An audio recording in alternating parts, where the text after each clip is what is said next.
नमस्कार. माझ्या अमलेश तांबे व्लॉग चॅनलमध्ये आपले सर्वांचे पुन्हा एकदा स्वागत. आजपर्यंत आपण जो मला सपोर्ट केला त्याबद्दल सर्वांचे आभार. आजच्या या व्हिडिओमध्ये आपण साखरपा ते आंबागाव असा व्हिडिओ कव्हर करणार आहोत. मिर्या नागपूर हायवे म्हणजेच नॅशनल हायवे 166 त्याचं या पट्ट्यातलं रस्त्याचं काम कुठपर्यंत झालंय ते आज आपण बघणार आहोत. आता तिथून पुढे हा साखरपा बायपास जो आहे त्या रस्त्याने आता आपण चाललो. हा पूर्वीच झालेला रस्ता आहे बायपास. शहरात साखरपा गावात न जावं लागत नव्हतं. आता इथे बायपासलाच रुंदीकरणाचं काम सुरू झालं. या रुंदीकरणाचं काम कोणत्या टप्प्यात आलं ते आपण बघणार आहोत. इथे दोन्ही बाजूची जागा एक्वायर करून झालेली आहे आणि दोन्ही बाजूला आता पुढे गेल्यावर आपल्याला दिसेल की रुंदीकरणाचं जे काम आहे त्याच्यासाठी सुरुवातीचा एक जो बेस तयार करायला लागतो मातीचा ढिगारा वगैरे घालून, त्याच्या कामाची आता इथे सुरुवात झाली. ज्या ठिकाणी मोऱ्यांची कामं आहेत म्हणजे पाणी साचण्याचं जिथे शक्यता असते ते मोऱ्या बांधल्या जातात, हे पाईप टाकले जातात, त्याची कामं पण आता इथे प्रगतीपथावर आहेत. या ठिकाणी पाण्याचं प्रमाण जास्त आहे. पावसामध्ये इथे भरपूर पाणी साठतं. ते पाणी एकीकडनं दुसरीकडे पास करण्यासाठी पाईप टाकलेले आहेत. इथे आता पुढे बघितलं तर डाव्या हाताला लेनचं काम झालेलं आहे. त्याला आता पाणी देण्याचं काम सुरू आहे. क्युरिंग ज्याला आपण म्हणतो ती प्रोसेस आता चालू आहे. ते गोंडपाट घालून त्याच्यावरती पाणी घालतात. उजवीकडची लेन त्या तशीच खडबडीत आहे. जेव्हा डावी लेन सुरू होईल त्यावेळेला उजवीकडच्या कामाला सुरुवात होईल. हे बघा, ही मशिनरी इथे उभी आहे आणि कॉन्क्रीट घालण्याचं काम इथे सुरू आहे. लेअर टाकते.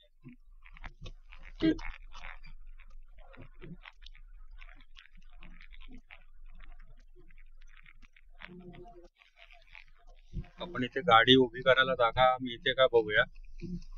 बाहेर येऊन तुम्हाला थोडस काम दाखवतो कसं चालतं ते. इथे जागा आहे, गाडी लावतो बाजूला.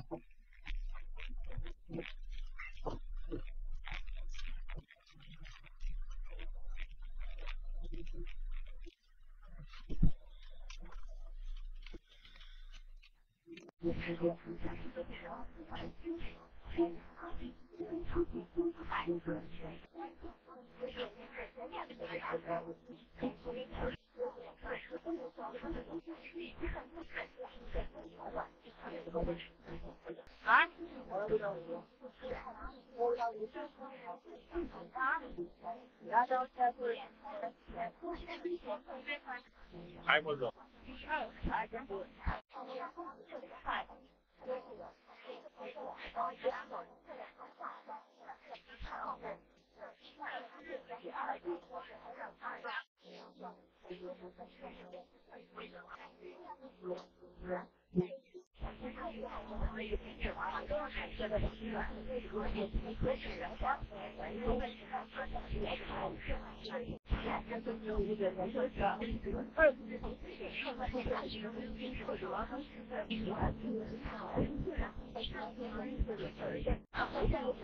सिमेंटिंगच्या मशीनला इथे सेन्सर आहेत.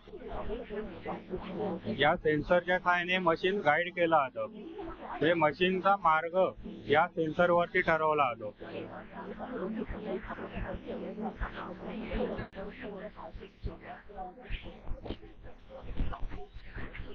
रस्ता गुळगुळीत करण्यासाठी हे पाठी मशीन आहे.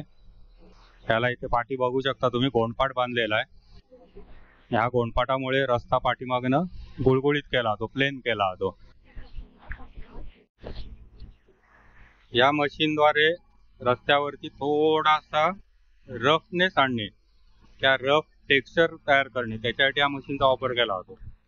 कारण रस्ता एकदम जर गुळगुळीत झाला तर गाड्या स्लिप होण्याचे चान्सेस आहेत. ते इथे आता तुम्ही बघू शकता, थोडं जवळनं दाखवतो. रस्त्यावर या अशा प्रकारचं लाइनिंग तयार होत आहे, टेक्स्चर तयार होत आहे, त्यामुळे रस्ता थोडासा रफ राहील. त्याच्यामुळे मग गाड्यांना ग्रिप मिळेल.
प्रगती नाहीये.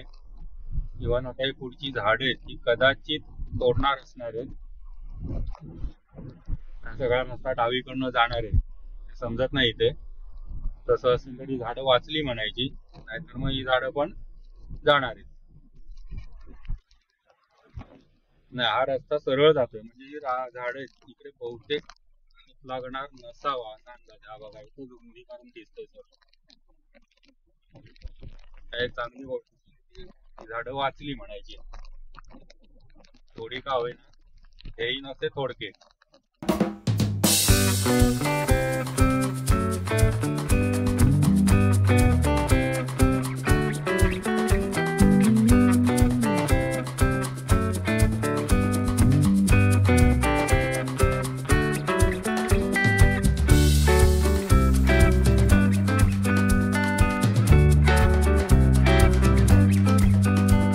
वळण आहे हे वळण, आणि ह्याच्या पुढचा वळण, हे सगळं आता काढून टाकतील आणि हा डाव्या हाताने सरळ रस्ता पुढे जाईल. सुदैवाने ही मोठी इकडची काही झाडी आहेत ही तशीच राहते.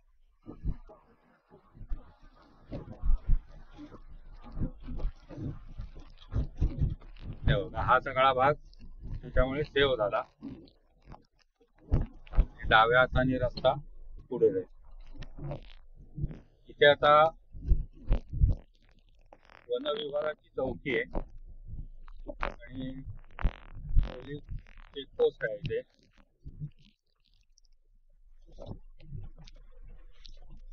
रत्नागिरी पोलीस त्यांचं चेकपोस्ट आहे. काही वेळेला इमर्जन्सी वगैरे असेल त्यावेळेला इथे गाड्यांचं चेकिंग होतं. या गावाचं नाव आहे या मुर्शी. मुर्शी गाव संपलं की ऍक्च्युअल आंबाघाट सुरू होतो. हा बघा, आता इथून चढ सुरू झाला, इथून हा आंबाघाटाची सुरुवात झाली. हा आता पूर्ण आंबा गावापर्यंत असा हा घाट आहे. माझ्या अंदाजाने हा जवळजवळ 14-15 किलोमीटर लांबीचा घाट आहे. हा बघा, हा डावीकडून हा रस्ता येणार आणि इथे कनेक्ट होणार. तर मुर्शीगाव जे मधले पूर्ण याच्यात स्किप होणार आहे.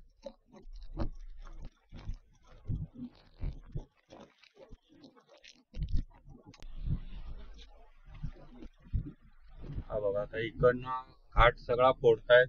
उजव्या हाताला इकडे भराव घालण्याचं काम सुरू आहे. आता हे कसं भराव घालून त्याच्यामधनं कसा घाट जाणार हा पुढे, खरं चॅलेंज आहे, चॅलेंजिंग काम आहे.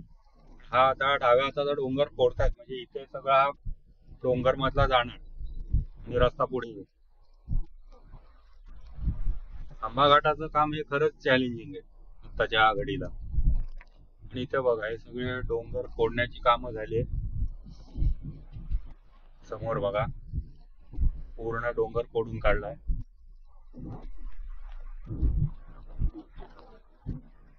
मध्ये भराव येईल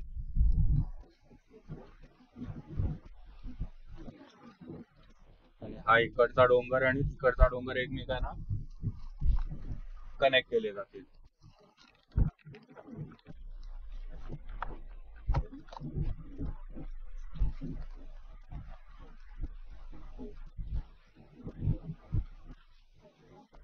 संपूर्ण रस्त्याचं काम झालं की ह्या घाटातनं जायला पण मजा येईल. तसंही आता जर बघितलं आपण तर या घाटात म्हणावी तेवढी झाडी शिल्लक राहत नाही.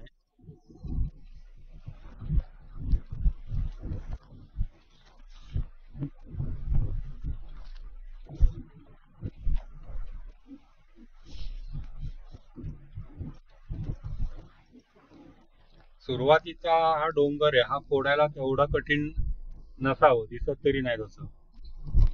पण पुढे गेल्यानंतरचा जो उंच सरळ उभाच्या उभा डोंगर आहे, तिथे काय करणार आहेत अजून मला कल्पना नाही. पण मुख्य घाट ज्याला म्हणतात तो पुढे, तिथे टनेल शिवाय पर्याय दिसत नाही.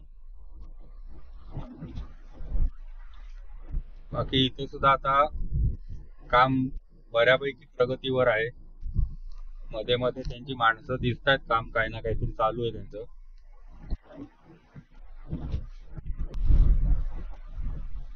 इथे थोडं पुढे गेल्यानंतर मी आतापर्यंत या घाटात इतक्या वेळेला गेलोय, पण पहिल्यांदाच गेल्या वर्षी का त्याच्या आधीच्या वर्षी बघितलं इथे 5-6 ठिकाणी दरडी कोसळल्या. तर घाटामध्ये दरड कोसळण्याची एकच जागा होती. घाट संपता संपता जी खिंड येते त्याच्या थोडं अलीकडे तिथे अनेक वेळेला दरड कोसळते. पण आता ह्या ठिकाणी 5-6 ठिकाणी दरडी कोसळल्या. त्यातलं हे पहिलं ठिकाण आहे बघा, इथे दरड कोसळली. समोर आता जी जीप दिसते त्याच्या थोड्या पुढच्या भागात पहिली दरड कोसळली 2 वर्षापूर्वी. आणखीन पुढे 5-6 ठिकाणी तिथे दरडी कोसळल्या यावेळेला. आता रस्ता रुंदीकरणात हे सगळं जातच आहे. डावीकडचा डोंगर पण बऱ्यापैकी सगळा साफ झालाय.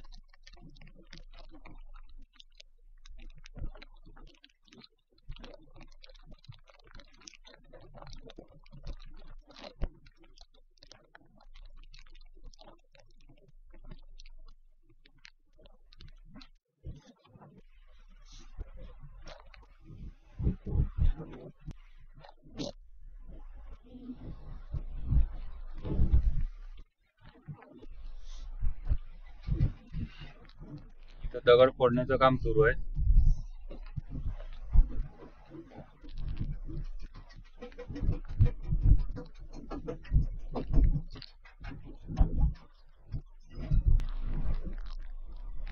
त्या सगळा डोंगर फोडून झालाय बऱ्यापैकी.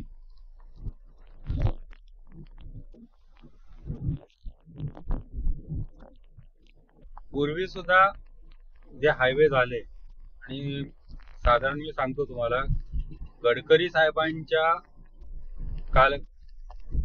कालावधीमध्ये किंवा गडकरी साहेब ज्या वेळेला मंत्री झाले तेव्हापासून त्यांनी हा झपाटाच लावलाय.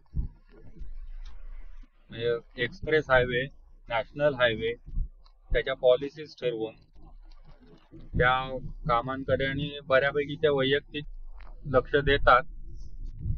फक्त मुंबई गोवा हायवे या पुढे सुद्धा त्यांनी हात टेकले. आपण गाडीतनं जातो, आपल्याला तोंडात शिव्या येतात काम होत नाहीत म्हणून. तर काही ठिकाणी परिस्थिती तशी आहे. मागच्या माझे व्हिडिओ बघा, संगमेश्वर पर्यंतचा मी जो व्हिडिओ केलाय त्याच्यात मी मेन्शन केलंय की रस्ते तिथले बनवताना जे डोंगर आहेत ते फोडण्याचंच काम प्रचंड आहे आणि चॅलेंजिंग आहे. कारण ते पूर्ण दगडी डोंगर आहे, माती आणि दगड असं नाही, नुसतीच दगड आहे. त्यामुळे तिथे उजव्या हाताला बघा भराव सुद्धा घालून झालाय त्यांचा. डावीकडचा डोंगर कापलाय, उजवीकडे भराव घातलाय.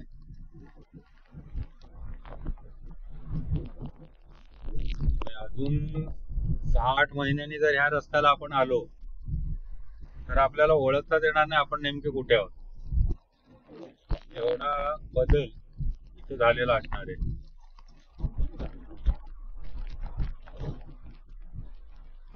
गोष्टी आहेत आता सध्या तरी.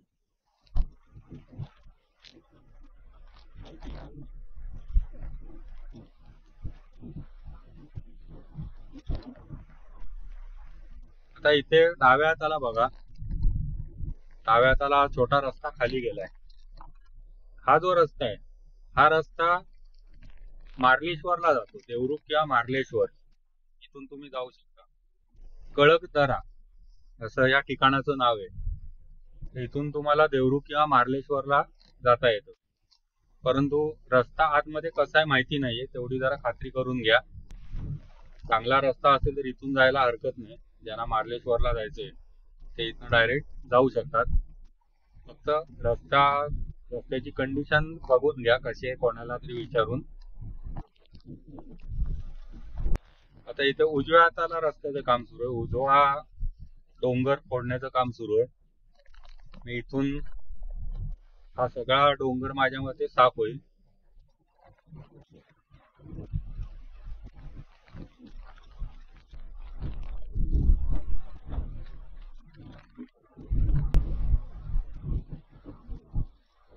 इथे बऱ्यापैकी मातीचा डोंगर दिसतो, त्याच्यामुळे कसं आहे डोंगर फोडायला जास्त त्रास नाहीये.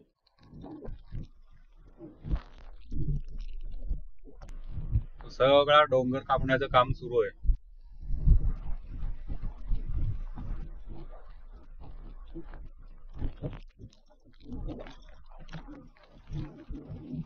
म्हणजे हा पुढचा सगळा डोंगर ते फोडून काढणार आहे.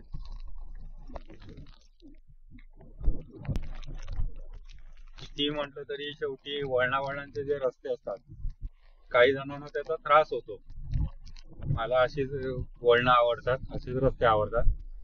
काही जणांना त्रास होतो त्याचा, ते या त्रासातून त्यांना मुक्ती मिळेल.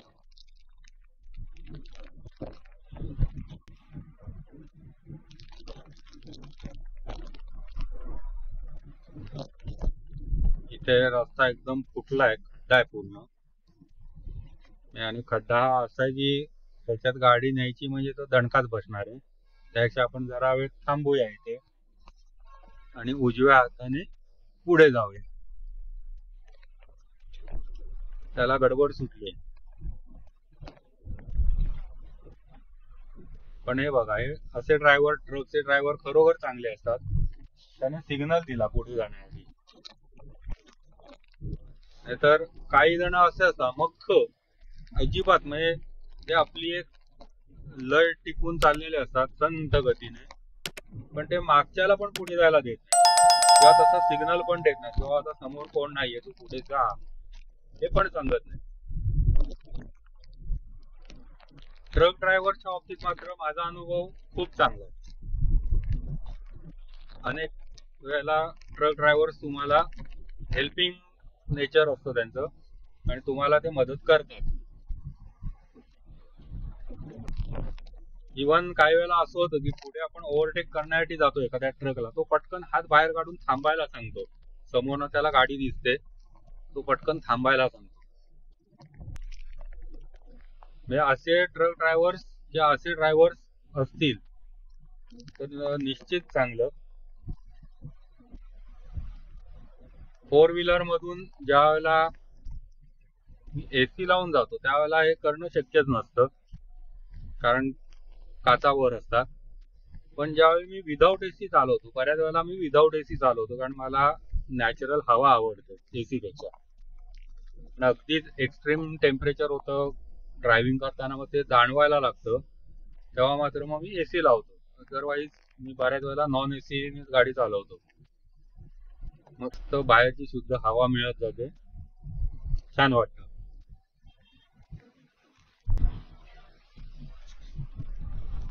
आता इथे थोडं पुढे गेलं की एक पॉइंट आहे, आपण थांबूया तिथे जरा. त्याला विशाळगड दर्शन पॉइंट असं म्हणतात.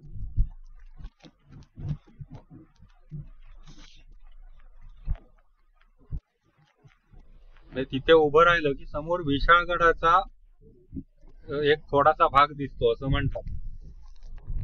मला अजून काय त्या डोंगरातलं तेवढं समजलं नाही, नेमकं त्यातला विशाळगड कोणता मला पण माहित नाही. पण आपण त्या पॉइंट वर उभं राहू, ज्याला माहिती असेल त्यांनी सांगावं.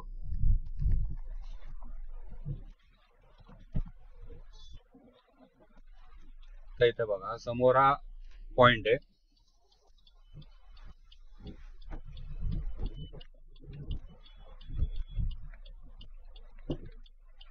समोर गेल्यानंतर विशाळगड, तो समोरचा जो मोठा डोंगर बाहेर आलेला दिसतोय, तो विशाळगडचा डोंगर आहे. छत्रपती शिवाजी महाराज पावनखिंडीतून त्या गडावर पोहोचले, पन्हाळा गडावरून विशाळगडावर.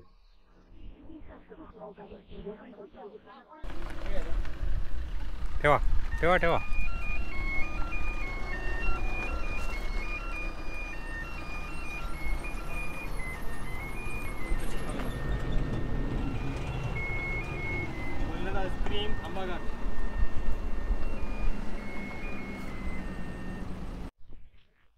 ही सगळी ऊसाची चिपाड टाकून दिलेली. इथे ऊसाचा बहुतेक रसाचा ठेला असणार आहे, पण कसं सगळी घाण घालून गेले ते बघा. आम्ही कधी विचारच करत नाही, आपण फिरायला जातो एखाद्या ठिकाणी, पण सगळी घाण तशी टाकून कचरा करून आपण निघून जातो. प्रत्येकाने जरासा विचार करायला हवा, घरामध्ये अशी घाण आपण घालतो का? तर इथे हा जो स्पॉट आहे, या ठिकाणी मारुतीचं देऊळ आहे आणि गणपतीचं देऊळ आहे. इथं बघा, उजव्या डाव्या हाताला गणपतीची मूर्ती आहे आणि खाली उजव्या हाताला मारुतीचं देऊळ आहे. आता पूर्वीच्या प्रवासामध्ये हा डावीकडचा डोंगर, गणपतीचं देऊळ पास झाल्यानंतरचा डोंगर, हे आम्हाला एक असं असायचं का आता घाट संपला आंबा घाटात, आता आपण पुढे आलो. आता इथे दोन बाजूला डोंगर आहेत आणि मधनं वाट काढलेली आहे. ही तर खूण होती की झालं, आता आंबा घाट संपला.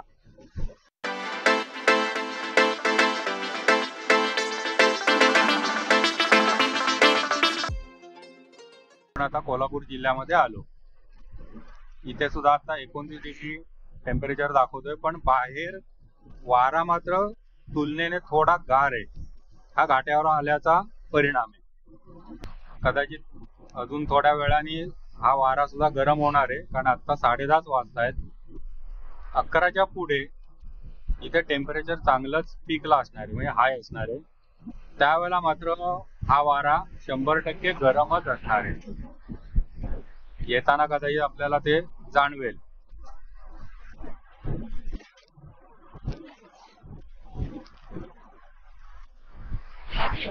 तर ही आंबा गावाची सुरुवात झाली इथून. पूर्वी आंबा गावामध्ये एखादंच हॉटेल असं असायचं की जिथे चहा वगैरे मिळायचा, चहा किंवा काही किरकोळ नाश्ता मिळायचा. आता आंबा हे गाव मोठा हब झालेलं आहे पर्यटनाच्या दृष्टीने, आणि इथे आता बऱ्यापैकी रिसॉर्ट्स आहेत, हॉटेल्स झालेली आहेत. या रिसॉर्ट्स मधूनच तुम्हाला आता जंगल सफारी वगैरे पण ऑप्शन्स मिळतात. उघड्या जीप मध्ये बसवून तुम्हाला ते जंगलातनं फिरवून आणतात.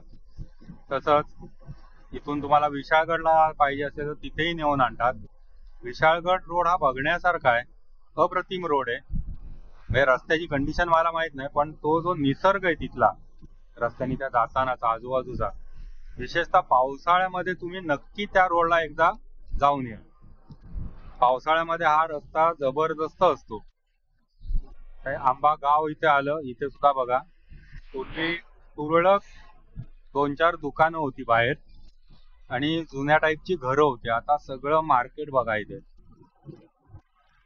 हॉटेल्स झालेली आहेत आणि बहुतांशी लोक इथे चहा नाश्त्याला थांबतात, फ्रेश होतात आणि मग पुढे जातात. तर हा उजव्या हाताला जो इथे रस्ता गेलाय हा विशाळगड रोड आहे. इथून तुम्ही विशाळगडला जाऊ शकता.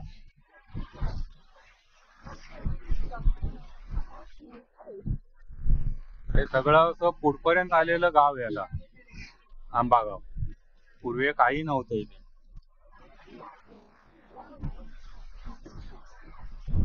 इकडच्या जागा सुद्धा आता बऱ्यापैकी विक्री होऊन झालेल्या आहेत. म्हणजेच त्या ठिकाणी आता प्लॉटिंग वगैरे बऱ्यापैकी सुरू झालेलं आहे, किंवा काही जणांनी रिसॉर्ट बांधलेले.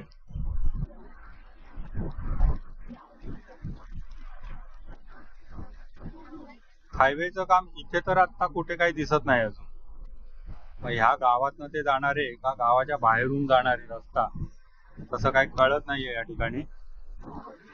पण गावातनं वगैरे नेणार असतील तर इथे मात्र अजून काहीच हालचाल दिसत नाहीये रस्त्याच्या कामाची.